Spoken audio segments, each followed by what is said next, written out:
বাড়ির বউ ওই বাইরে 5,000 টাকার জন্য ফকিন্ডিগিরি করতে যাবে না। তোমার আম্মা যেদিন আমাকে অনুমতি দিবে আমি ঠিক সেদিন। অবশেষে কি মেহেরিন তার শাশুড়ির জন্য তার শখের চাকরিটা ছেড়ে দিবে নাকি চাকরি কন্টিনিউ করবে? তো কি হতে চলেছে আগামী 21তম পর্বে? তো আসসালামু আলাইকুম বন্ধুরা, এটা আমাদের গল্পের ইতিমধ্যে 20তম পর্বটি দেখে ফেলেছেন। তো আপনাদের মাথায় একটি প্রশ্ন ঘুরপাক খাচ্ছে যে 21তম পর্বটি কবে আপলোড হবে। আজকে 21তম পর্বটি কবে আপলোড হবে এবং কোন চ্যানেলে আপলোড হবে, সঠিক রিলিজ টাইম এবং আগামী পর্বে কি হতে চলেছে সেই সব ধামাকা আপডেট নিয়ে কথা বলবো। তাই ভিডিওটি 1 সেকেন্ডও না টেনে সম্পূর্ণ শুরু থেকে শেষ পর্যন্ত দেখে থাকুন। বন্ধুরা, তম পর্বে সবচেয়ে আকর্ষণীয় মুহূর্ত ছিল মেহেরিনের চাকরি হওয়া। তবে মেহেরিনের চাকরি করাটা কি স্বামী কি সহজভাবে মেনে নিতে পারবে, নাকি তাদের সুন্দর সম্পর্কের মাঝে নতুন কোনো ভুল বোঝাবুঝি তৈরি হবে, সেটা এখন দেখার বিষয়।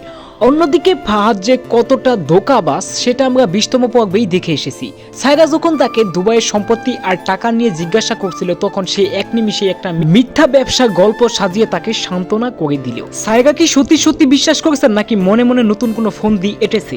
আগামী 20তম পর্বে আমরা দেখেছি অফিস থেকে কলিগ মেঘার সাথে যে ফাহাদের রিলেশনশিপ বেড়েই চলেছে, এই বিষয়টা কিন্তু সায়রা খুব ভালোভাবেই জেনে গিয়েছে এবং যেটার জন্য তিনি আগামী 21তম পর্বে হয়তোবা অ্যাকশনও নিয়ে থাকবেন। তো 21তম পর্বটি কখন আপলোড হবে এটার সঠিক রিলিজ ডেট হচ্ছে আগামীকাল দুপুর 12টার সময় 21তম এপিসোডটি আপলোড হবে সিনেমা আলা ইউটিউব চ্যানেলে।